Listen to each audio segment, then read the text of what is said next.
Are पार युद्ध। आप तो जहाँ वहीं रहेंगे, लेकिन मैं नहीं रहूंगा क्योंकि उनकी बहन का साफ साफ कहना है कि उनके अंडकोश में गोली मारी गई थी। गद्दी बचाने के लिए अगर इनको 100 भरत तिवारी मारना पड़ेगा तो ये मारेंगे। पुलिस डिपार्टमेंट खोखला हो चुका है, ये क्रांति का नाम बन चुका है। आने वाले वक्त में माताएं अपने बच्चों का नाम भरत भूषण तिवारी रखेंगी। कौन से कानून में लिखा है कि मेंटल डिस्टर्ब इंसान को गोली मारना है? बिहार के सीएम खुद कह रहे हैं कि भरत तिवारी मेंटली डिस्टर्ब था। जब उसने सरेंडर किया था ना, 2 मिनट पहले उसने कहा था कि एसडीएम को धमकी दी कि मैं तुम्हें खुली तौर पर मार दूंगा। ये अधिकारी जिसने ये आदेश दिया था उनको गोली मारने का, भरत तिवारी को न्याय नहीं मिलेगा। 1 हफ्ते के बाद से हर इंसान भरत तिवारी को भूल जाएगा। नमस्कार दोस्तों, स्वागत है आपका द स्टोरी वाला में। दोस्तों, भरत भूषण तिवारी ये जो नाम है, मुझे लगता है ये क्रांति का नाम बन चुका है। आने वाले वक्त में माताएं अपने बच्चों का नाम भरत भूषण तिवारी रखेंगी।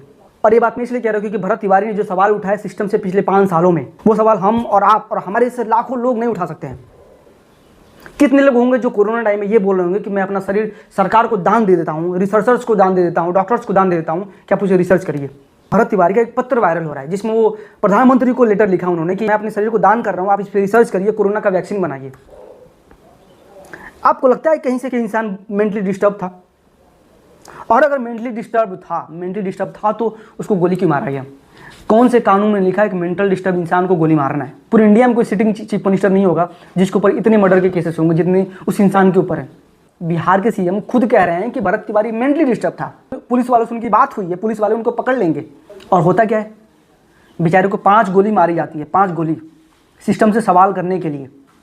मात्र 2 मिनट पहले जब उसने बंदूक फेंकी थी, जब उसने सरेंडर किया था ना, 2 मिनट पहले उसने कहा था कि मेरे कुछ मांगे हैं। मांगे ये थी जो नेतागण वादे करते हैं चुनाव के समय में, जो ये मुख्यमंत्री, जो ये विधायक, सांसद चुनाव के समय जो वादे करते हैं ना, वो वादे पूरे क्यों नहीं हो रहे? उसकी यही मांग थी कि जो वादे उन्होंने किया वही वादे पूरे कर दे। बट नहीं, सिस्टम को नहीं सुनना था। हर जगह हो गया, ज्ञापन दे रहा था, डीएम को ज्ञापन दे रहा था, एसडीएम को ज्ञापन दे रहा था, नेताओं को, जितने भी नेता उस एरिया में आते थे सबको ज्ञापन दे रहा था, पर कोई सुनने वाला नहीं था और उसको मार दिया गया। साफ साफ वीडियो में दिख रहा है कि बंदे ने बंदूक फेंक दी पुलिस वालों को। और उसके बाद क्या होता है? उसके बाद ये होता है कि उस इंसान को 5 गोली मारी जाती है। उसके अंडकोश पे गोली मारी गई थी। उनकी बहन का साफ साफ कहना है कि उनके अंडकोश पे गोली मारी गई थी। कितना ब्रूटल होगा? सिस्टम से सवाल करना, सिस्टम से क्वेश्चन पूछना कितना ब्रूटल हो सकता है कि आपको मार दिया जाएगा। उसकी फेसबुक पोस्ट देखेंगे तो पता चलेगा कि वो सिस्टम से परेशान हो चुका था। हाँ, उसने गलती की, मैं मानता हूँ उस इंसान ने गलती की। सिस्टम से परेशान होने के बाद उसने एसडीएम को धमकी दी कि मैं तुम्हें खुली तौर पे मार दूंगा। जगदीशपुर का जो डीएम था भोजपुर में, उसको उसने खुली तौर पे बोला कि मैं तुम्हारा मर्डर कर दूंगा, इनकाउंटर कर दूंगा। जब इंसान सिस्टम से परेशान हो जाता है, जिस इंसान से परेशान हो जाएगा तो वो ऐसी बातें कर सकता है। और जब साफ तौर पर आपका मुख्यमंत्री कह रहा है कि वो इंसान जो है मेंटली डिस्टर्ब था, मेंटली डिस्टर्ब इंसान को आप गोली मार दोगे, आप उसकी हत्या कर दोगे। सच बताऊं तो अगर इस पूरे मामले में सही से इन्वेस्टिगेशन होना तो हर इंसान फंसेगा। वो आईपीएस अधिकारी जिसने ये आदेश दिया था उनको गोली मारने का, वो पुलिस वाले जिन्होंने उनको गोली मारा, अगर इन सब का ट्रांसपेरेंसी के साथ इन्वेस्टिगेशन हो तो सब के सब फंसेंगे। लेकिन मैं गारंटी के साथ कह सकता हूं कि भरत तिवारी को न्याय नहीं मिलेगा, ना उसके परिवार को न्याय मिलेगा, ना उसके परिवार को मुआवजा मिलेगा, ना उसके परिवार को कोई नौकरी मिलेगी। और बस आप 1 हफ्ते रुक जाइए, 1 हफ्ते के बाद से हर इंसान भरत तिवारी को भूल जाएगा। चाहे वो भोजपुर की जनता हो, बिहार की जनता हो, हर इंसान उसको भूल जाएगा और फिर एक नया मुद्दा देश में आ जाएगा। उस पर हम बात करेंगे क्योंकि इस सिस्टम में यही होता है, इस देश में यही होता है। हम एक मुद्दे पे बात करते, 1 हफ्ते वीडियो चलती है, 1 हफ्ते न्यूज़ चलती है, फिर खत्म, फिर भरत तिवारी का नाम मिट जाएगा। लेकिन अगर भरत तिवारी का नाम आपको नहीं मिटाना है तो भोजपुर की जनता, बिहार की जनता आपको आवाज़ उठानी पड़ेगी। अगर आप चाहते हैं कि दूसरा कोई भरत तिवारी आपके राज्य में न मरे तो आपको सवाल उठाना पड़ेगा जैसे भरत तिवारी ने उठाया था।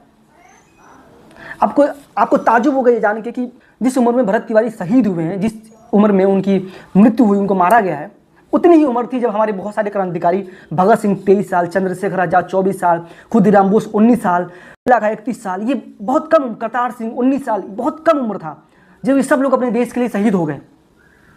और यही देशभक्ति होती है दोस्तों। अगर आप अपने देश की, अपने समाज के बारे में नहीं सोच पा रहे हो एक यूथ के तौर पर, अगर आप दिन भर रील चलाने में बिजी हो, रील बनाने में बिजी हो और अपने समाज के बारे में, अपने आसपास के गरीबों के बारे में, इस सिस्टम के खिलाफ अगर सवाल नहीं कर पा रहे हो आप, तो मुझे लगता है एक नागरिक के तौर पे आपकी मृत्यु हो चुकी है, आपकी सैया उड़ चुकी है, आपकी लाश उड़ चुका है।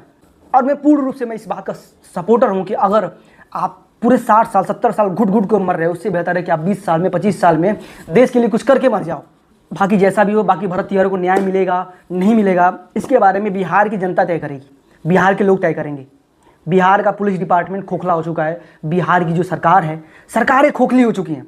सरकार को सिर्फ अपनी गद्दी बचानी है, अपना सीट बचाना है। ये सब खोखले हो चुके हैं। इनका कुछ मतलब नहीं है देश से, समाज से, आपके गरीबी से कुछ मतलब नहीं है। इनको बस अपनी गद्दी बचानी है। गद्दी बचाने के लिए अगर इनको 100 भरत तिवारी मारना पड़ेगा तो ये मारेंगे। और हम और आप एक हफ्ते भरत तिवारी की रील बनाएंगे, न्यूज़ बनाएंगे और फिर ख़त्म, कहानी ख़त्म। यही होना है। आपको तय करना है, बिहार की जनता आपको तय करना है कि यही होना है कि कुछ बदलाव लाना है, सिस्टम को सुधारना है।